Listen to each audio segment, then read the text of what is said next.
Vote bank का सवाल है, जैसे पापी पेट का सवाल है वैसे ही मुसलमान वोट बैंक का सवाल है।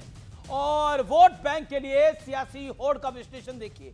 बिहार में मुस्लिम वोटर लगभग 1.3 करोड़, कुल वोटर्स का 17.7% है, 17.7 बड़ा नंबर है। बिहार की 30 प्लस सीटों पर 40% से ज्यादा मुसलमान वोटर है, जो डिसाइडिंग फैक्टर हो जाता है। सीमांचल क्षेत्र के 4 जिले, 24 विधानसभा सीट, खेल पूरा यहां पर है।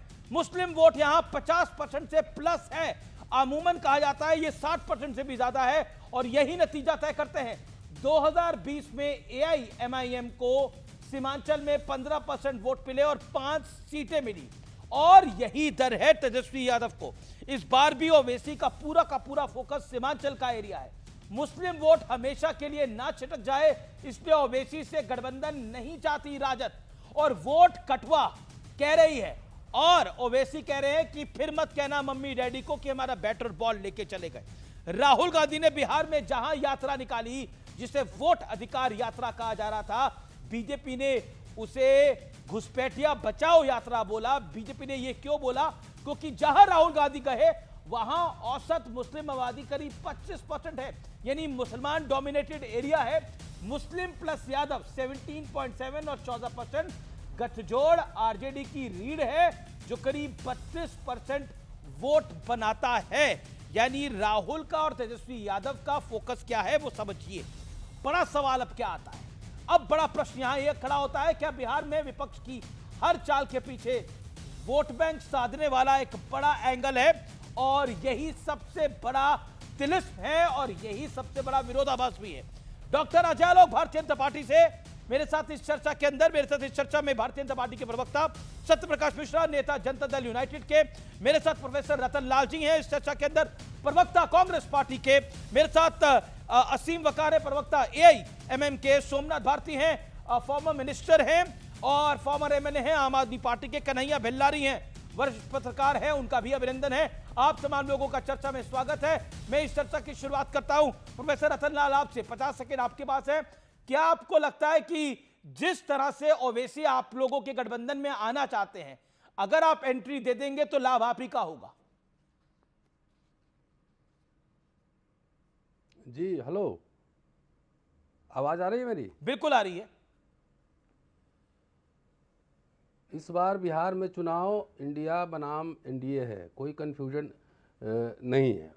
क्या गठबंधन होगा नहीं होगा पार्टी के शीर्ष नेता तय करेंगे, लेकिन ये तय है कि बिहार में हम वोट काट जरूर रहे हैं, ये भी आपको बता दें। और वोट काट रहे हैं एनडीए का और भाजपा का, एनडीए का काट रहे हैं, क्योंकि जिस वोट बैंक पर हिंदू मुसलमान करके ये राजनीति करते रहे हैं, उस सवाल पूछिए ना कि हिंदुओं के लिए ख़ास तौर से इनके पास क्या एजेंडा, क्या प्रोग्राम है। और ख़ास तौर से जो बता रहा हूँ कि कह रहे हैं सवर्ण हमारा कोर वोट बैंक है, इनसे पूछिए भाजपा से और एनडीए से कि सवर्णों के लिए इन्होंने क्या किया है, शिक्षा, रोजगार, पेंशन। मेरे को भाजपा जो पूछना होगा मैं पूछ लूंगा। मैं आपसे पूछ लेता हूं, राहुल गांधी ने जहां यात्रा निकाली वहां औसत मुस्लिम आबादी लगभग 25% है, यानी मुस्लिम इलाके में राहुल गांधी जी की यात्रा निकली। ये तो आरोप लगा कि आप लोग भी मुसलमान वोट बैंक चाहते हैं। इसके लिए जिम्मेदार केंद्र, सुन लीजिए ना, थोड़ा सा धैर्य रखिए। इसके लिए जिम्मेदार अमित शाह हैं, क्योंकि होम मिनिस्ट्री उनके पास अगर घुसपैठ हुआ है तो बॉर्डर की रक्षा करने का किसके पास अधिकार है, किसका राइट है। तो राहुल गांधी जी मुस्लिम इलाके में वोट अधिकार यात्रा क्यों निकाल रहे थे, ये सवाल आएगा ना पलट के। अरे राहुल गांधी जी तो पूरे इलाके, पूरे बिहार में तेजस्वी यादव, मुकेश सहनी, राहुल जी के नेतृत्व में सारे लोगों ने पूरे बिहार में जो है रैली की है। सिर्फ मुस्लिम इलाके की बात क्यों कर रहे हैं? सासाराम से, जो कि बाबू जगजीवन राम का संसदीय क्षेत्र रहा है, 40 सालों से उन्होंने उसको रिप्रेजेंट किया, वहां से उनकी यात्रा शुरू हुई थी। और चंपारण, तमाम जगह, वैशाली, हर जगह यात्रा गई। ओके डॉक्टर अजय, पूरे बिहार की जनता इस 20 साल के एनडीए सरकार से त्रस्त है। इसलिए आप चुनाव होने दीजिए, रिजल्ट क्या होगा आपके सामने होगा। ओके डॉक्टर अजय आलोक, 85 साल बाद बिहार गई है कांग्रेस। 85 साल पहले सीडब्ल्यूसी लेकर, बड़ा है दिन।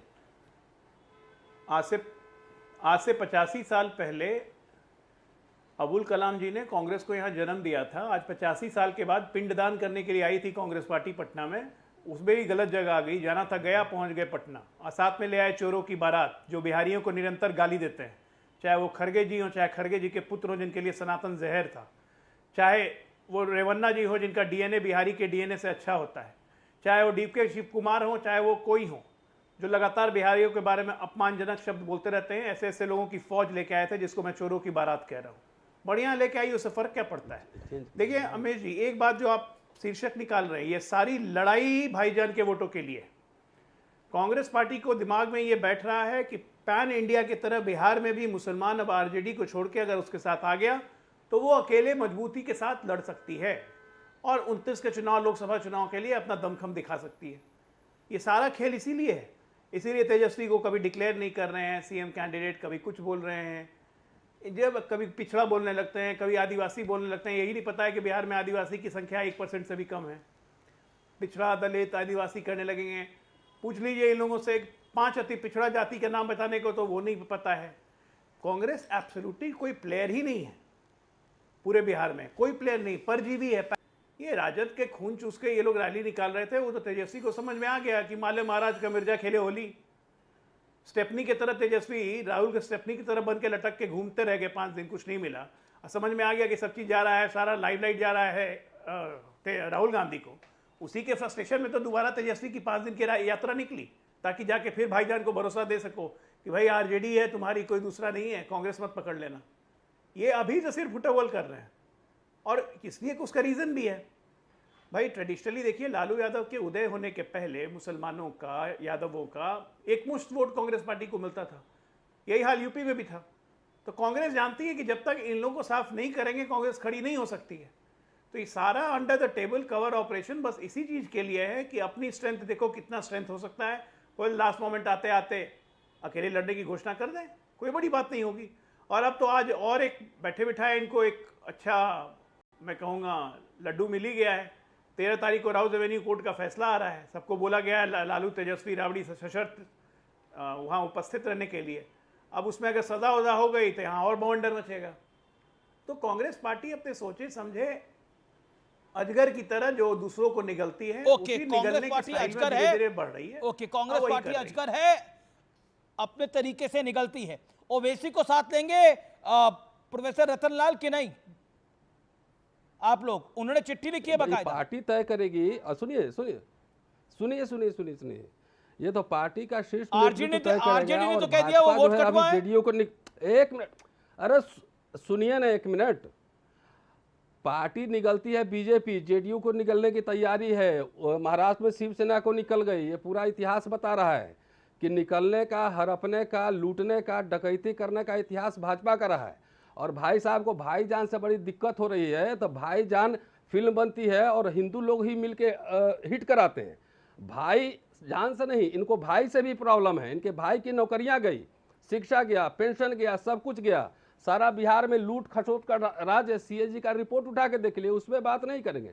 अच्छा, कांग्रेस इतनी कमजोरी है तो कांग्रेस को लेके आपके पेट में दर्द क्यों है?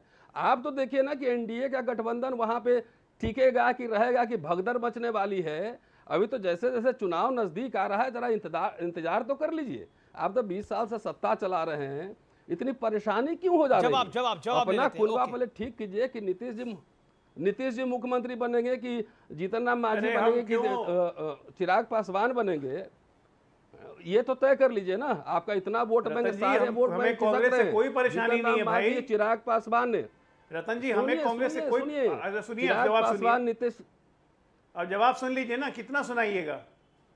अरे नॉन प्लेयर हैं आप बिहार में, कितना सुनाइएगा? सुनिए ना, हम जानते हैं आप परजीवी हैं, कोई बात, हम भी बिहार के ही हैं। आप आरजेडी पे हम अपनी भूख मिटा रहे हैं, आप मिटाइए भाई, आरजेडी को खाइए, उसमें हमारी क्या परेशानी है? हमारी कोई परेशानी नहीं है। और आपकी हैसियत को एक बार तो बताई नहीं है डॉक्टर साहब। 2005 में बताई, 2009 में बताई, 2010 में बताई, 14 में बताई, 19 में बताई, 24 में बताई, अभी भी समझ में नहीं आया। तो नीतीश कुमार के साथ एक बार आए थे तो 27 सीटों समझ में आ रहा है। अपनी हैसियत देख लीजिए ना कि भाजपा आज तक वही हाल है, ये उनको सहारा लेना पड़ता है। नहीं रहेगी तो आपको कैंडिडेट ही नहीं मिलेगा। अपने बल पे चुनाव लड़ लेना, फिर 243 का कैंडिडेट भी नहीं मिलेगा। लेकिन